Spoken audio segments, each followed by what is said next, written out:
The Backyard Naturalists podcast is presented by Backyard Birds in Matthews, North Carolina. Backyard Birds offers a unique in-store shopping experience highlighting the joy and excitement of attracting wildlife with the finest quality seed and the best quality bird feeders, bird houses, bird baths, and more. Bringing people of all ages together with nature and wildlife, Backyard Birds has everything you need to create your own backyard natural habitat. Connect with Backyard Birds at thebirdfoodstore.com or on social media.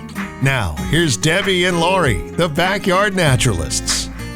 Welcome to the Backyard Naturalists, the podcast about anything and everything related to nature.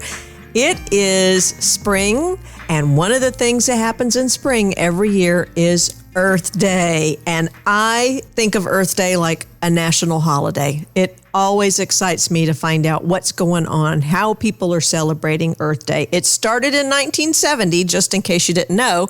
And so that makes this year, using my fingers, the 54th Earth Day.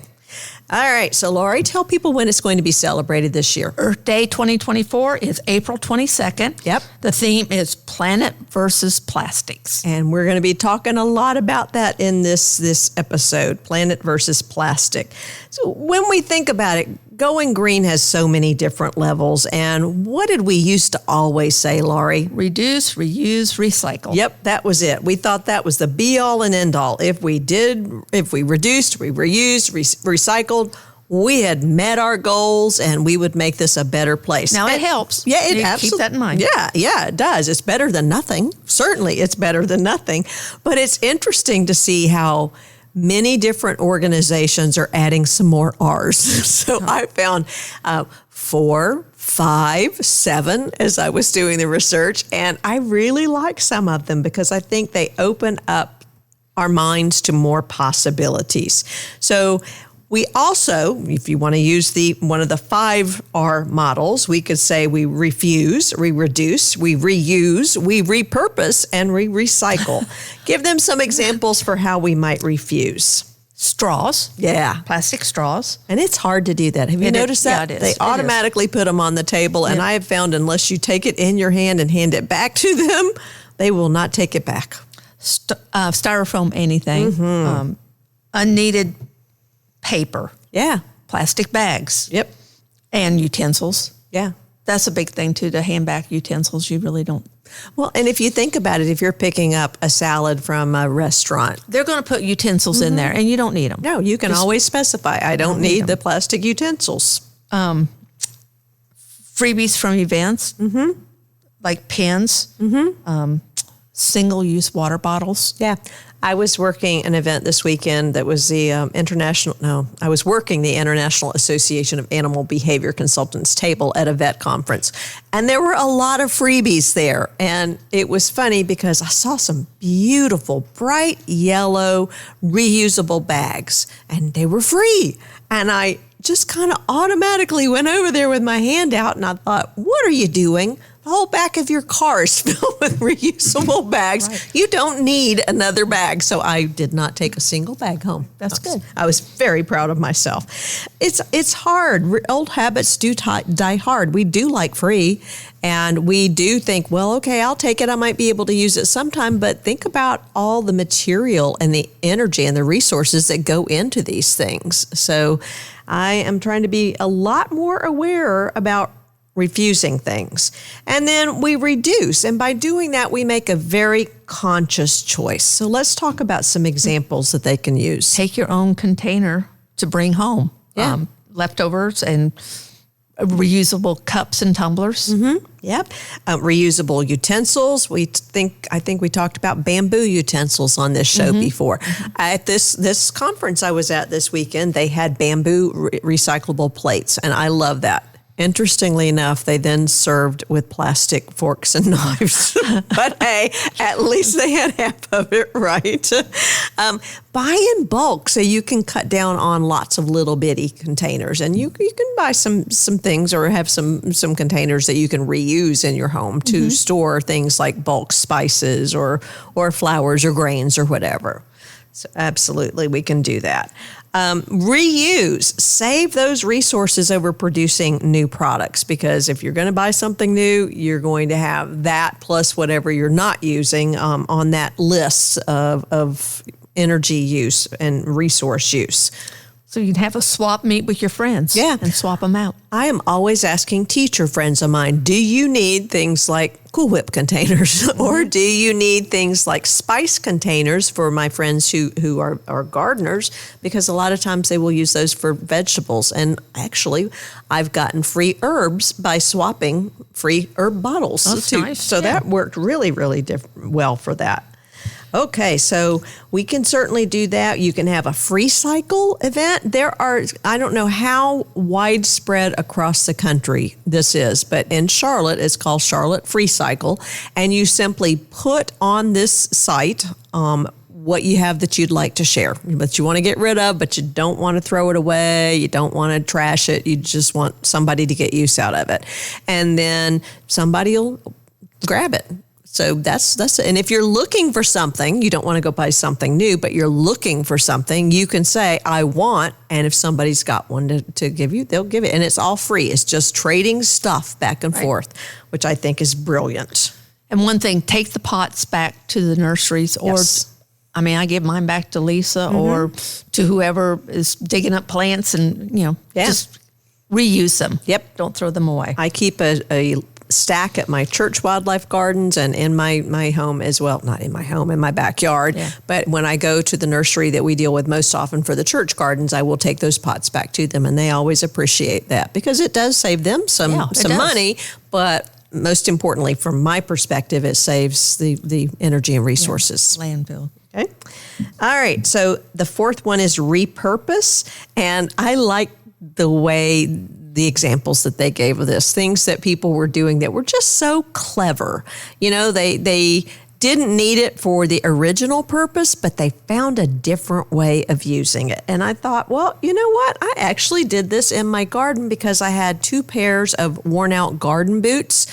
Garden boots aren't great if they get a hole in the bottom. So, it's funny. Your socks get wet and it gets really dirty. And anyway, I filled them full of garden soil and put plants in them last year. How cute. It was cute. I put some in my vegetable garden and I put the other pair over by a bench that I just put plants on. And they were bright and colorful and cute. Yeah. And they're not in a landfill. So I was quite proud of myself for doing that. And then there's another list of R's: reduce, refuse, reuse, repair, recycle, rot, and resist. We've covered some of those, but let's talk about repairing. We're a single-use society, and we're also in I want the latest, greatest iteration of whatever. And so we have a tendency to ditch one thing and go get another one and ditch it again and go get another one. Such as computers and phones, appliances, clothing, including shoes. Yeah. And there are places that you can donate shoes and they will ship them overseas. Yes. So, a lot of running stores do that too. Well, I remember one year at your store, we decided we would collect, I think it was tennis shoes, right? And then I trucked them up to Concord Mall to the Nike store, I believe. It was, Yeah, and they took care of the rest of it. So that's a great thing to do. And this free cycle, you can often find a way of giving away appliances. But my husband's very handy, so I'm very lucky. And he is, it's a challenge to him to see how long he can keep something going. I remember a lawnmower that was, I'm not kidding, it was held together by duct tape. There was duct tape everywhere on the deck, and the wheels would fall off and he'd go figure out a way to keep those going. And I would say every spring, is it time for a new mower? Because I was thinking the next one we're going to get is going to be battery operated or electric. And he'd say, oh yeah, that one's just shot. And then I'd look and I'd see him cutting grass with the mower again. And I said, I thought you said you were going to replace that. He said, I think I can keep it going one more year. So it became an act of pride for him. Rot, that's probably a word you didn't expect to see on the R's list, but it's important that we cut down on food waste. We have done an episode on that with Crown Town Composting, and they talked about the amount of food waste in our local facilities. Yeah. And so we've got to kind of take care of that. So you can compost food waste and leaves, What else? It reduces gas by releasing rotting food in landfills. Yeah, I think that we think it's organic or natural. Natural, so it won't hurt anything. Yeah, but right. it does. It releases methane gas. And so if you think about how much food waste the United States has on an annual basis, Pretty bad. it's horrendous. It's absolutely horrendous. So we can do better with that by learning to compost. And you can find things online with that. Some local county organizations will teach classes as well. So, and there are some good books. I'm trying to think of what my favorite is. I think it's just called Let It Rot. And it's a very small paperback book, probably wouldn't be too expensive, and it offers several different ways of composting, including vermicomposting, which is worm farming. So if you ever wanted to have 500 head of worms in your backyard, you can do that as well. If you go to www.earthday.org/, they have a goal of 60% reduction in plastic production by 2040. They're calling that the 60-40 project. And you remember that Laurie started this podcast by saying the theme for the Earth Day 2024 is planet versus plastics. Now, I think that's a really ambitious goal, and I say good for them. Set the bar high and then figure out ways of helping people meet that goal. And it's going to take a village. It's going to take the entire country. It's going to take restaurants and schools and individuals and businesses. So we can do this, though, as long as we all pull together. If you are having an Earth Day event, if you are an educator looking for things to do, there is an Earth Day Action Toolkit on that site that I just stated, and it's ideas and resources for you. So I strongly encourage you to go pull that up because they've got a little bit of everything. We've been talking about the 54th Earth Day in the United States, well, actually in the world, and it's coming up on April 22nd this year. And the theme is Planet versus Plastics.